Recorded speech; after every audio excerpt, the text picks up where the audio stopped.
राधे राधे। जय श्री कृष्ण। ज्येष्ठ अमावस्या व्रत कथा। इस कथा को सुनने से पहले इस वीडियो को ज़्यादा से ज़्यादा शेयर करें ताकि और कोई भी अपने पितरों को इस कहानी के द्वारा खुश कर सके। तो चलिए जानते हैं। ज्येष्ठ अमावस्या का हिंदू धर्म में विशेष महत्व है। इस दिन शनि जयंती और वट सावित्री व्रत भी होता है। इस दिन स्नान, ध्यान, दान और पुण्य का विशेष महत्व है।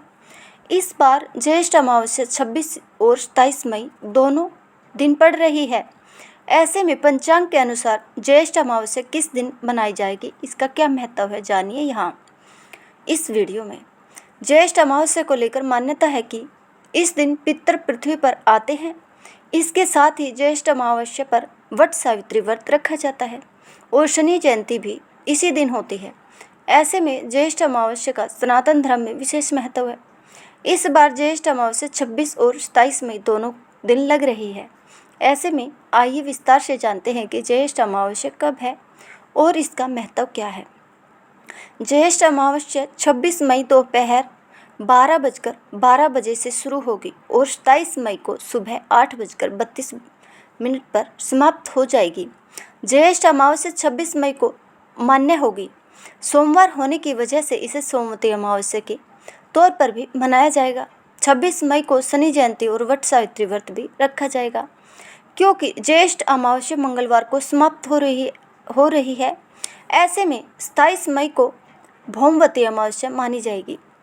इस दिन शुभ ब्रह्म मुहूर्त में पवित्र नदी में स्नान और ध्यान करने का महत्व है। इसके साथ ही दान कर्म करने से असीम कृपा मिलती है। ज्येष्ठ अमावस्या का क्या महत्व है। ज्येष्ठ अमावस्या को लेकर माना जाता है कि इस दिन पितृ पृथ्वी पर आते हैं। ऐसे में इस दिन पितृ पूजन और पितृदोष शांति से जुड़े उपाय करने का विशेष महत्व है। इस दिन शनिदेव की जयंती है। माना जाता है कि इस दिन शनिदेव का जन्म हुआ था, इसलिए ज्येष्ठ अमावस्या के दिन शनिदेव को सरसों का तेल, काले तिल आदि चढ़ाए जाते हैं। शनि मंत्र का जप करने का महत्व है। साथ ही पीपल की जड़ पर जल चढ़ाने और दिया जलाने का भी विधान है। ज्येष्ठ अमावस्या पर योग। ज्येष्ठ अमावस्या पर चंद्रमा वृषभ राशि में उच्च के होंगे। इसके साथ ही चंद्रमा के साथ सूर्य और बुध भी वृषभ राशि में रहेंगे, यानी ग्रहों के राजा, रानी और राजकुमार तीनों एक ही राशि में रहेंगे। दाम्पत्य जीवन के लिए बहुत ही उत्तम संयोग रहेगा। अच्छी बात है कि सूर्य और बुध की युति में बुधादित्य योग भी रहेगा। चंद्रमा के अलावा इस दिन शुक्र भी अपनी उच्च राशि मीन में होंगे। साथ ही चंद्रमा से गुरु द्वितीय भाव में होकर सुनफा योग भी बनाएंगे। वहीं शनि जयंती के दिन शनि ग्रह 30 साल बाद गुरु राशि में मीन में होंगे। तो चलिए स्टार्ट करते हैं सोमवती अमावस्या की व्रत कथा। एक गरीब ब्राह्मण परिवार था। उस परिवार में पति पत्नी और उनकी एक कन्या रहती थी। समय बीतने के साथ वह कन्या धीरे धीरे बड़ी होने लगी। उसमें सभी स्त्रियोचित गुण, सुंदरता, संस्कार और विनम्रता का विकास होने लगा।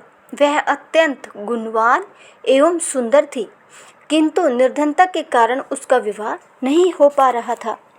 एक दिन उस ब्राह्मण के घर एक साधु महाराज पधारे। साधु महाराज उस कन्या के सेवा भाव से अत्यंत प्रसन्न हुए। उन्होंने उसे दीर्घायु का आशीर्वाद दिया, लेकिन साथ ही यह भी कहा कि इस कन्या की हथेली में विवाह रेखा नहीं है। यह सुनकर ब्राह्मण दंपति चिंतित हो उठे। उन्होंने साधु से इसका उपाय पूछा कि ऐसी कौन सी विधि है जिससे कन्या का विवाह संभव हो सके। साधु ने थोड़ी देर ध्यान लगाकर अंतर्दृष्टि से बताया कि पास ही के गांव में सोना नामक एक धोबिन अपने पुत्र और बहू के साथ रहती है। वह अत्यंत संस्कारवान, पतिव्रता और धार्मिक महिला है। यदि यह कन्या उस सोना धोबिन की सेवा करे और वह महिला अपनी मांग का सिंदूर इस कन्या की मांग में लगा दे तथा उसके बाद इस कन्या का विवाह हो जाएगा, तो उसका विधिव्य योग समाप्त हो सकता है। साधु ने यह भी कहा कि वह धोबिन घर से बाहर नहीं निकलती। यह सुनकर ब्राह्मणी ने अपनी पुत्री को उस धोबिन की सेवा करने को कहा। अगले ही दिन से कन्या प्रतिदिन सुबह सवेरे उठकर सोना धोबिन के घर जाकर सफाई और अन्य काम निस्वार्थ भाव से करने लगी। कुछ दिनों बाद सोना धोबिन ने अपनी बहू से पूछा, तू तो कहती है कि सारे काम मैं करती हूँ, पर ये तो पहले से ही पूरे हो जाते हैं, ये कौन करता है? बहू ने उत्तर दिया, माँ जी, मैं तो सोचती थी कि आप ही सुबह सुबह उठकर सब काम कर देती है, मैं तो देर से उठती हूँ। इसके बाद सास बहू ने यह जानने की ठानी कि यह काम करने वाला कौन है। कई दिनों की निगरानी के बाद उन्होंने देखा कि एक कन्या मुंह ढके हुए अंधेरे में आती है, चुपचाप सब काम करती है और चली जाती है। एक दिन जब वह जाने लगी तब सोना धोबिन उसके पैरों में गिर पड़ी और बोली, बेटी तुम कौन हो और इस तरह छिपकर हमारे घर के काम क्यों करती हो? तब कन्या ने साधु द्वारा कही गई पूरी बात उसे बता दी।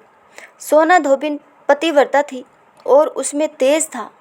उसने तुरंत अपनी सहमति दी। हालांकि उसका पति उस समय अस्वस्थ था, फिर भी उसने अपनी बहू को घर पर रहने का कहकर स्वयं उस कन्या के साथ निकल पड़ी।